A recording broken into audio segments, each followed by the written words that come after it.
Assalamualaikum warahmatullahi wabarakatuh. Perkenalkan saya Aditya dengan NIM 22.9503007 dari kelompok 27 Praktikum Sistem Kendali. Video kali ini saya akan menjelaskan mengenai modul 2 kontrol kecepatan motor DC dengan sistem kendali lingkar terbuka dan lingkar tertutup. Pertama, diagram blok sistem kendali. Diagram blok sistem kendali merupakan diagram yang menunjukkan tahapan pengendalian pada suatu sistem kendali. Diagram blok memiliki beberapa komponen, yaitu pertama sinyal. Sinyal merupakan garis panah yang menunjukkan arah tahapan pengendalian suatu sistem kendali. Dua, subsistem. Blok yang berisikan karakteristik dari tahapan pengendalian sistem dalam bentuk fungsi. Tiga, summing point. Titik penjumlahan atau pengurangan antara dua sinyal atau lebih. Empat, branch point. Titik percabangan antara dua sinyal atau lebih. Untuk diagram blok sistem kendali seperti berikut ini, bisa dilihat RS dan CS sebagai input dan output. RS dan CS sebagai input dan output yang merupakan garis sinyal, ES garis sinyal, BS garis sinyal, dengan titik penjumlahan, subsistem, dan branch point. Hubungan dan modifikasi diagram blok. Hubungan diagram blok ada hubungan seri. Diagram blok hubungan seri hanya lurus saja. Dari blok diagram di atas diketahui X2S merupakan X1S kali G1S, dan X3S sama dengan X2X kali G2S. Selanjutnya disubstitusi persamaan 1 ke persamaan 2 menjadi X3S sama dengan X1 kali G1S kali G2S. Untuk yang kedua ada hubungan paralel. Untuk hubungan paralel, diagram bloknya memiliki titik percabangan dan titik penjumlahan. Untuk X2S sama dengan X1S kali G1S sama dengan 1. Persamaan 1. Untuk X3S sama dengan X1S, G2S, itu persamaan 2. Pada blok diagram di atas ada titik penjumlahan sehingga menjadi X4S sama dengan X2S kurang X3S. X4S sama dengan X1S, G1S kurang G2S. Untuk modifikasi diagram blok, pertama pergeseran titik percabangan dari sebelum sistem ke setelah sistem. Untuk menggeser titik percabangan dari sebelum sistem ke setelah sistem, digeser menuju setelah sistem, lalu misalkan ada penambahan subsistem yaitu A. Sehingga X1 sama dengan X1 kali G kali A sama dengan X1 A sama dengan 1 per G. Untuk kedua, pergeseran titik percabangan dari setelah sistem ke sebelum sistem. Sama dengan seperti sebelumnya, menggeser dari titik percabangan dari setelah sistem menjadi sebelum sistem. Adanya penambahan subsistem A, sehingga X1 kali A sama dengan X1 kali G, sehingga A sama dengan G. Untuk modifikasi yang berikutnya ada pergeseran titik penjumlahan dari sebelum sistem ke setelah sistem. Sama dengan dua sebelumnya, menggeser titik penjumlahan ke setelah sistem dapat menambahkan subsistem A ke titik penjumlahan yang telah digeser ke setelah sistem. Sehingga menjadi X1 kali G kurang X2 kali G sama dengan X1 kali G kurang X2 kali A. Sehingga didapat G sama dengan A. Keempat, pergeseran titik penjumlahan dari setelah sistem ke sebelum sistem. Untuk menggeser titik penjumlahan ke sebelum sistem, tambah subsistem A. Sehingga X1 kurang X2A, G kali G sama dengan X1G kurang X2. X1G kurang X2 kali A kali G sama dengan X1G kurang X2. X2 kali A kali G sama dengan X2, A sama dengan 1 per G. Berikutnya sistem kendali dengan lingkar terbuka dan lingkar tertutup. Yang pertama, sistem kendali lingkar terbuka. Sistem kendali yang tidak memiliki umpan balik.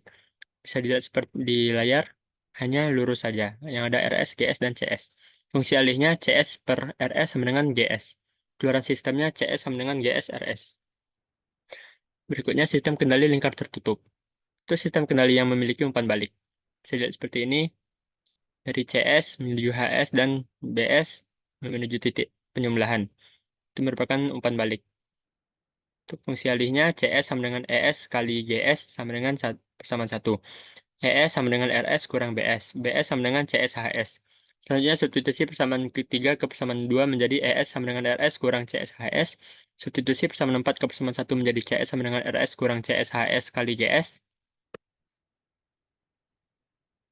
Lalu, perbandingan.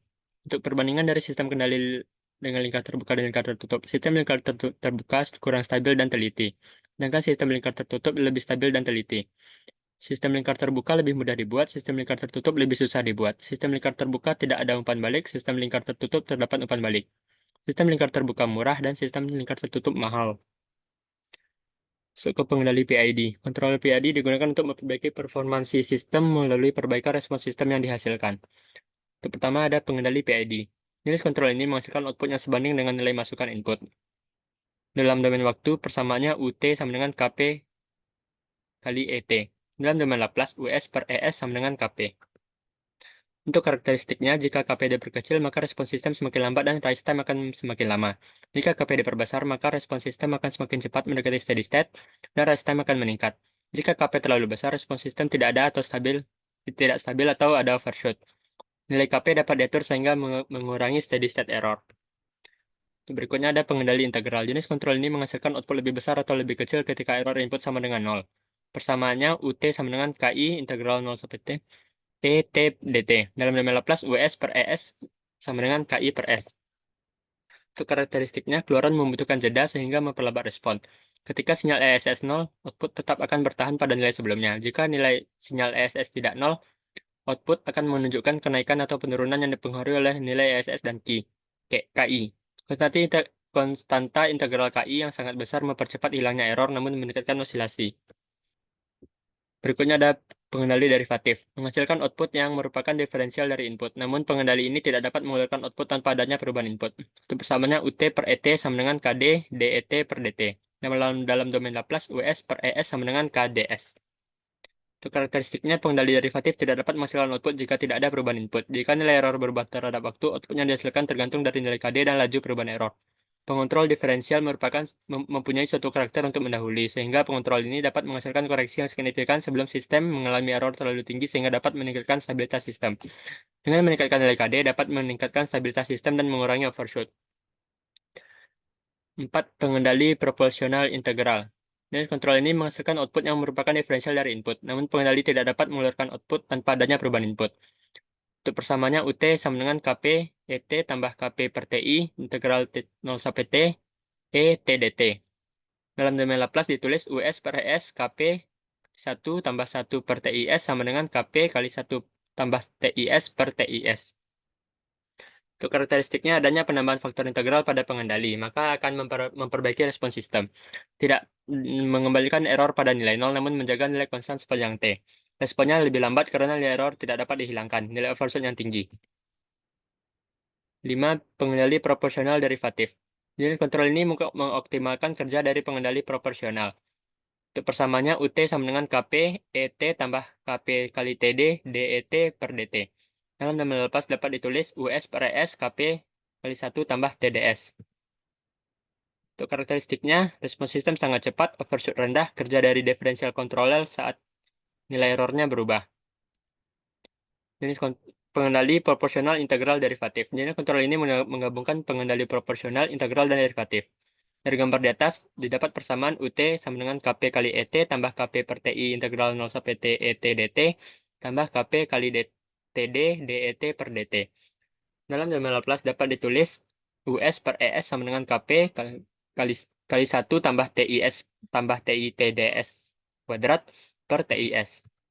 Untuk karakteristiknya, pengendali ini memperbaiki respon transient, menghilangkan nilai error steady state, mengurangi overshoot. Untuk parameter tanggapan peralihan PID. Yang pertama ada time constant, waktu yang dibutuhkan oleh sistem untuk mencapai nilai 63,2% dari nilai akhir.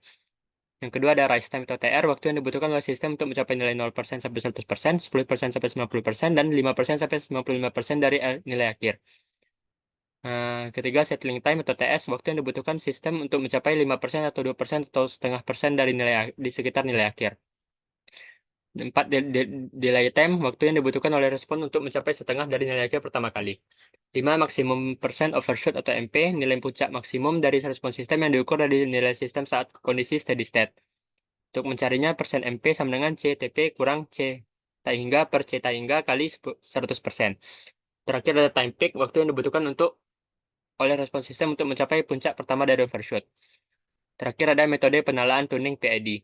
Yang pertama, metode trial dan error. Metode trial dan error dalam tuning PID adalah salah satu pendekatan yang umum digunakan untuk menentukan parameter yang tepat untuk mengendalikan suatu sistem. Pendekatan ini melibatkan pengujian berulang-ulang dari nilai-nilai parameter PID untuk melihat bagaimana mereka memengaruhi respons sistem, kemudian menyesuaikannya berdasarkan hasil yang dapat. 2. Metode Ziegler-Nichols. Metode Ziegler-Nichols adalah metode heuristik yang digunakan untuk menyetel pengontrol PID. Metode ini dikembangkan oleh John Geiger Ziegler dan Natalie B. Nichols pada tahun 1942. Metode tuning ini dilakukan dengan eksperimen asumsi modal belum diketahui atau plan tidak diketahui. Metode ini bertujuan untuk mencapai overshoot maksimum MP sama dengan 25% terhadap masukan step. Terakhir, metode Cohen-Kuhn. Cohen-Kuhn merupakan pengembangan metode tuning PID dari metode Ziegler-Nichols. Metode Cohen-Kuhn adalah versi yang lebih kompleks dari metode Ziegler-Nichols. Metode ini mirip dengan metode Ziegler-Nichols, tapi perbedaannya datang dengan fakta bahwa Cohen-Kuhn memberikan waktu naik yang lebih cepat. Sekian, terima kasih. Assalamualaikum warahmatullahi wabarakatuh.